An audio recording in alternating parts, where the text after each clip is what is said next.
Hello people. Midnight snack tayo guys. Huwag mong Alas 12 subukan. na ng gabi guys.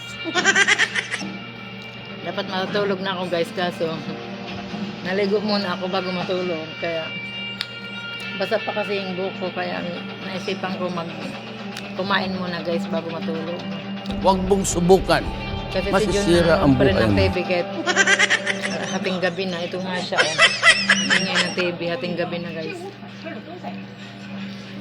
Ito ang aking ulam guys oh. Ito ang aking ulam ng ampalaya yung natira kanina guys. Saka itong aking chicken curry guys. Niluto ko kanina ng tanghali guys oh.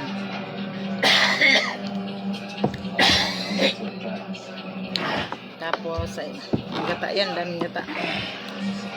Tsaka meron pa pala ako guys na tirang naubo tong ang kasama dito guys oh. Ubo ng ubo guys oh. Ma-violation ako sa ubo niya. May violation ako sa ubo ni John. Ma-violation ako kay Nita. Mayroon pala ako guys seaweed.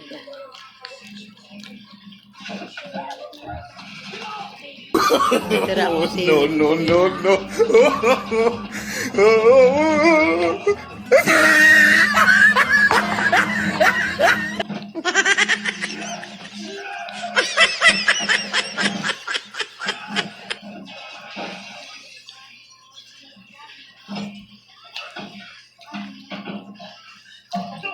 Naumay ako sa gata ng chicken curry, ang daming gata. Si Grace ng luto. Ang sarap, kaso ang daming gata. Naumay ako. Maraming seaweed guys.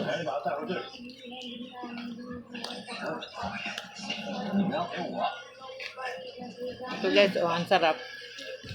Sarap ng aking chicken curry. Ang daming gata. Kaso naumay ako. Sobrang gata. Ang dami rin naumay ako. Kasi kaninang alas 3 ng hapon gumawa si Grace ng ginatan. Yung bilo-bilo. Tapos, nung tapos na siya magluto ng ginataan, nagluto siya ng chicken curry. Siyempre, ginataan rin chicken curry. Puro ginataan. Yung ginataang bilo-bilo at saka ginataang manok.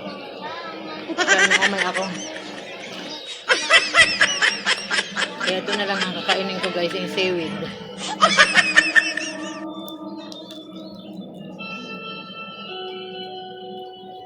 Medyo maadat nga lang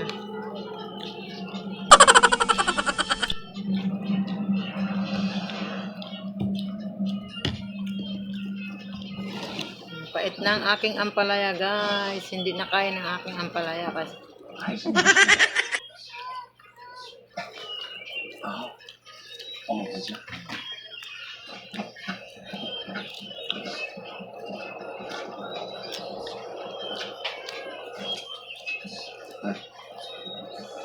Seaweed.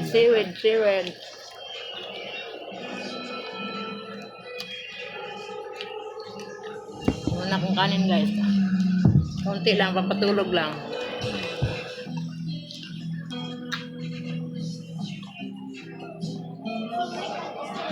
Papatulog lang guys na pagkain. Thank you sa pag-watch ng aking naikling video guys. Thank you guys. Salamat.